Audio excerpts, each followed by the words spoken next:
Hi, and welcome to the history lessons in Edupedia World. Last lesson, we started looking into the beliefs of the hunter-gatherers, the life of humans before agriculture. We had a look into the rituals that we believe they might have had surrounding death through the remains and the graves that we found. Today, we're going to have a look at the hypothesis, again, that we have on these sacred beliefs through the form of the art. From this period, you would think, really? Art? From what we've been looking at, you've seen that these were different societies. They were tougher, they had things that lacked, but they are not simple at all. We've had a look at the tools, we've started looking at the beliefs. The art that we found is paintings, we have engravings, and we even have sculptures. It was not as simple as we might have thought at the start. And today now we're just going to start with the most common one, wall paintings. There are a great number of examples it's the most extended one, especially in the parts of south of France, north of Spain. In the case of the caves, the places where we find the paintings are not inhabited caves. We see that by the digs, and we don't find any normal remains of stones, flint stones, tools, fires, food that you would normally find in places that you've had people living there. These were hidden places inside these caves. Some of them have only been found by pure chance, when, for example, people have been lost and taken refuge in them, or many times it's actually been children or teenagers that were playing and exploring remote hidden places. Curious people go into hidden places and ta-da, they find these paintings, and then you have to get the experts in. They are not just in plain sight.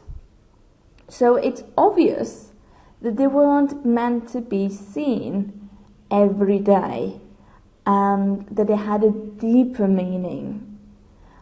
That's why they were kept in these very specific places. It's not just decorating the walls of your house. We have this example of Font-De-Gaume in France, that it's, we believe, a sacred chamber, that it was found beyond a stalactite barrier at the end of a cave.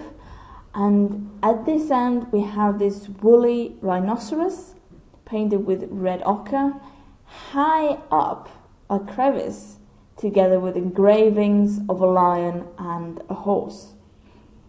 This would appear that the prehistoric artist would only have done these while standing on the shoulders of an assistant. If not, it would have been really difficult.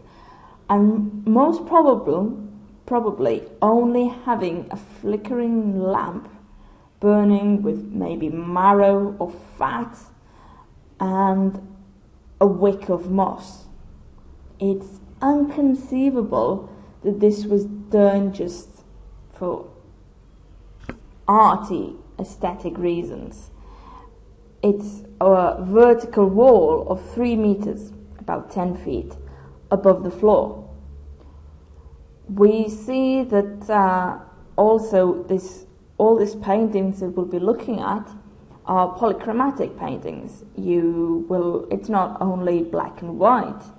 We have varieties of reds, blacks, browns, whites, and all these colors were achieved by using natural colorants. Red was not blood, as sometimes people think. It was ochre, and if it had been blood, it would have perished earlier, because being organic and animal based, it does wind off and it's cleared off really easily. As we were saying,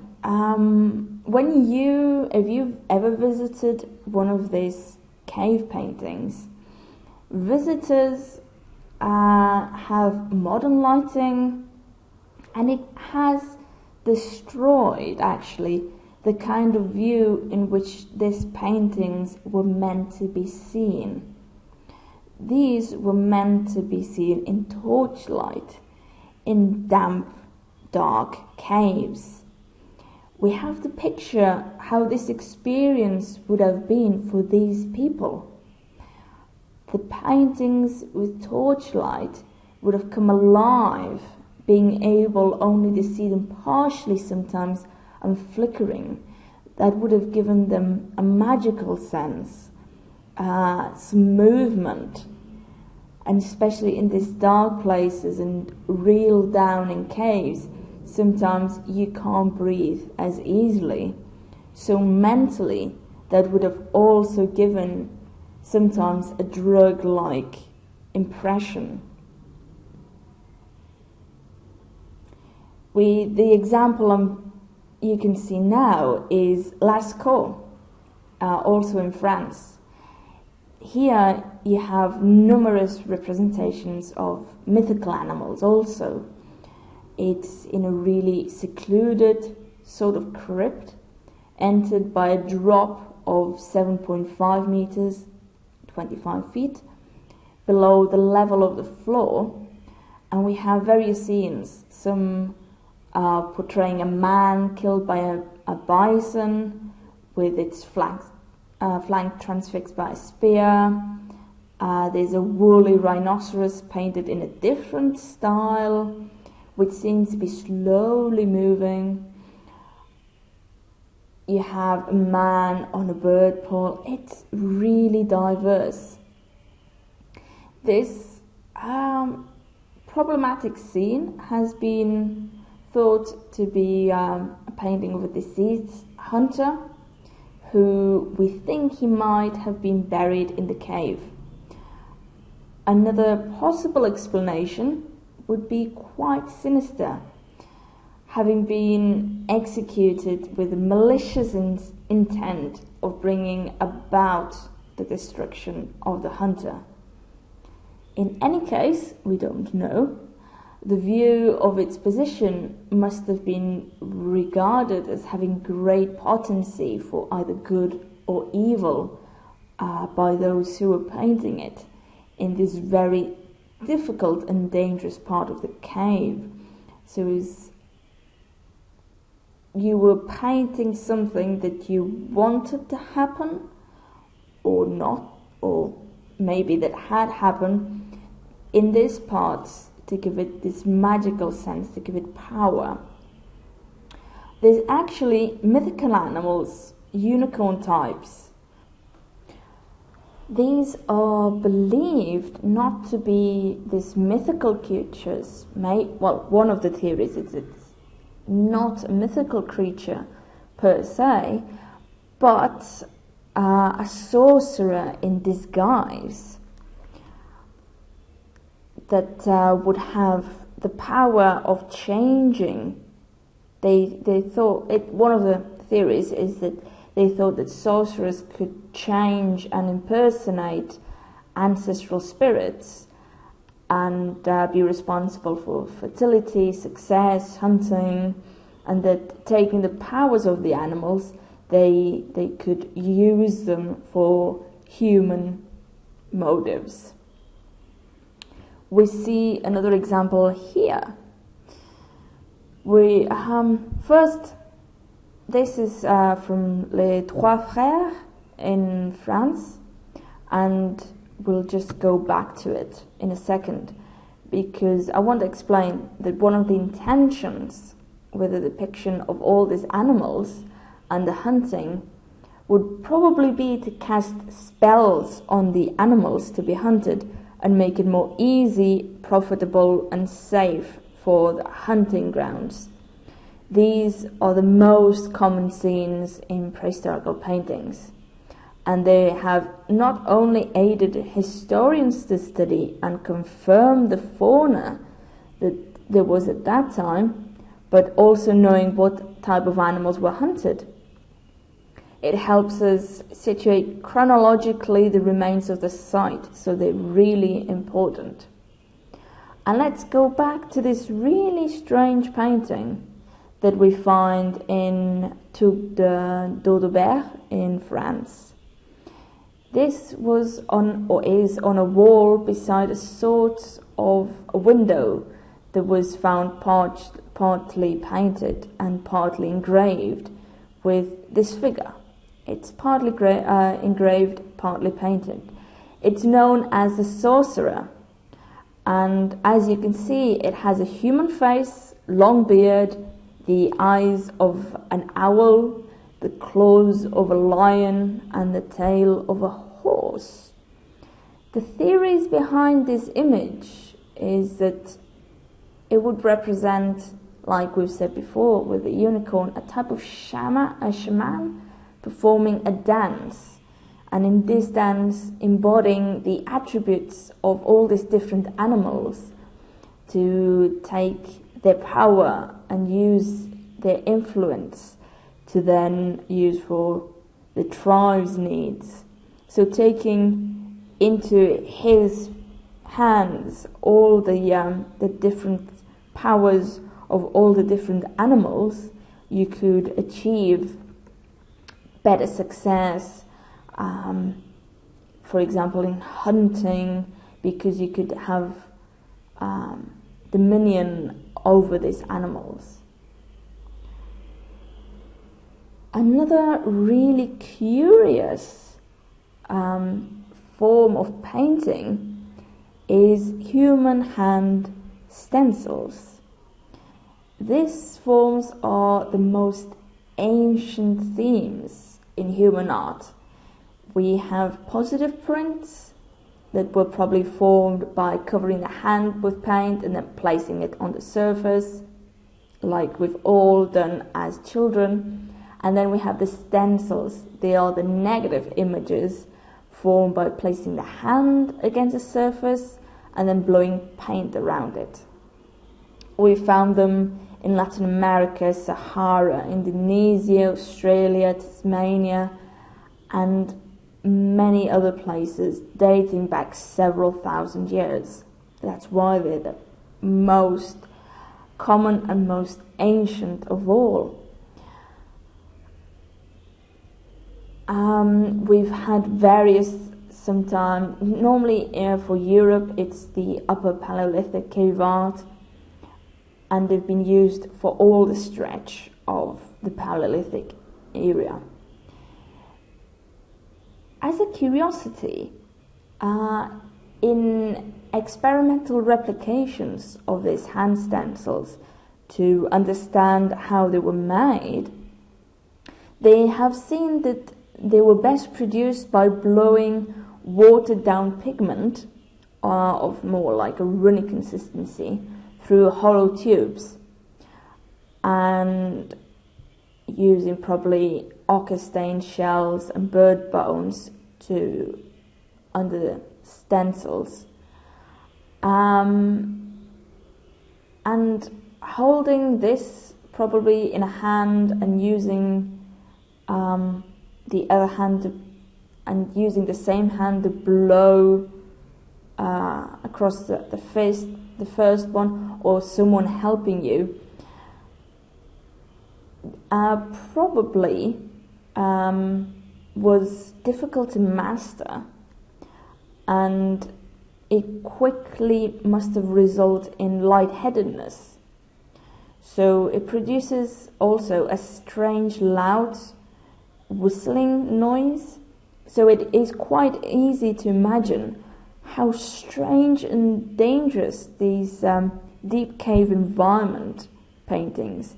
It wouldn't be comfortable.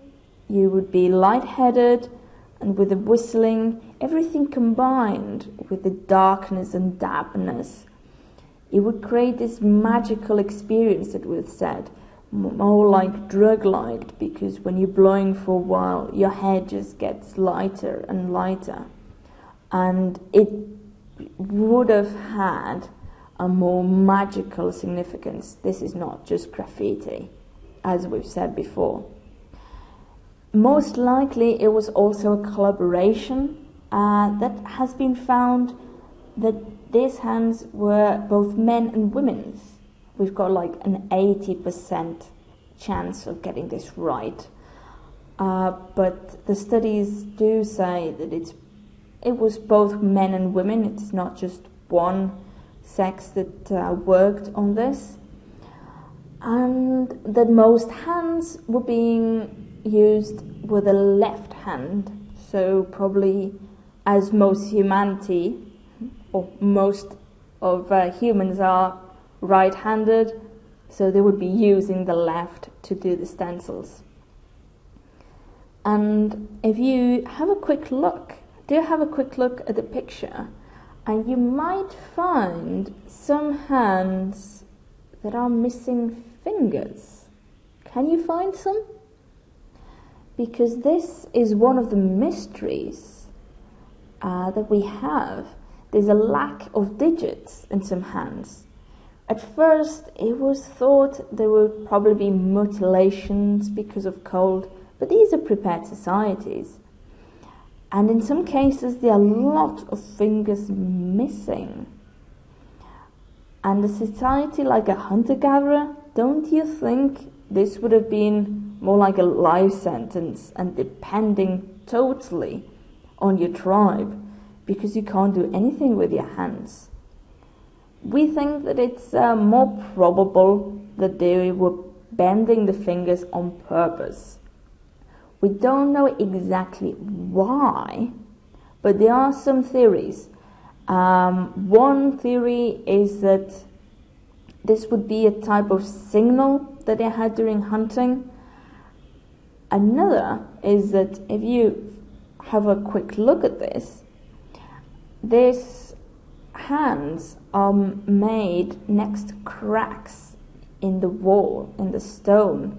So this would be a ritual, maybe, of connecting with another world through the cracks in these places.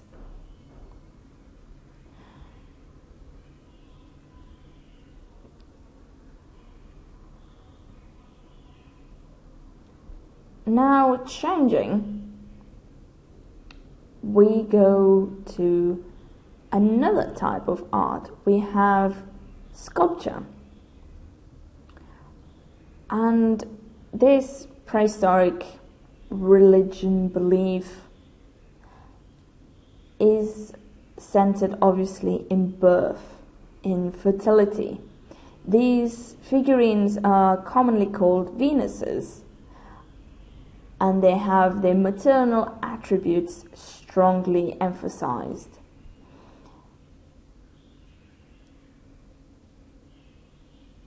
We find them in Europe around 13,000 BC, and they've also been found in places far away like Siberia and Russia.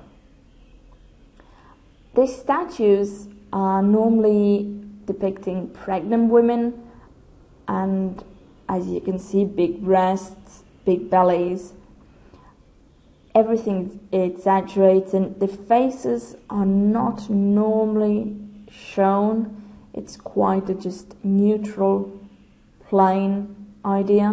What's important is the female attributes, and some were covered with ochre to be red, and it's thought that there would be increasing life-giving properties, or maybe female potency.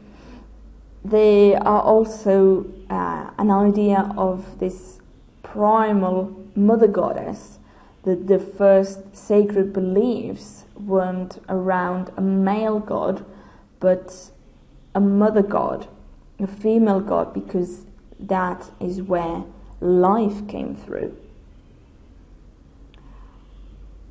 Other examples of sculpture, we have these bisons in the cave of Font-De-Gaume that we talked about, with the Sorcerer that had different animal attributes, and basically it's believed that they would have the same intention as the paintings. They are less common, but you get some here and there. They would be more difficult to achieve, so probably we've lost many on the way. Another form of art that we found is made with bone for the decoration of weapons. Many weapons had, in later years, had these decorations that probably were trying to increase, as we've said many times during this lesson, the chances of hunting said animal, or maybe protecting yourself from said animal. If you see the horns in this bison, I do not think it would be a nice thing to have to face one of these. You were risking your life every time you got out.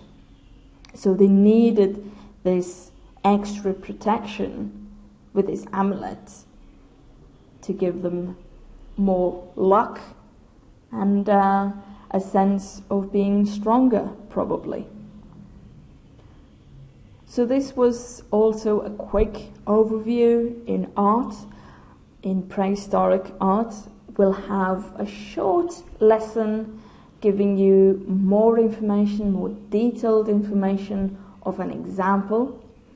So stick for this one, have a look, find it. If it's not yet up, it'll be shortly.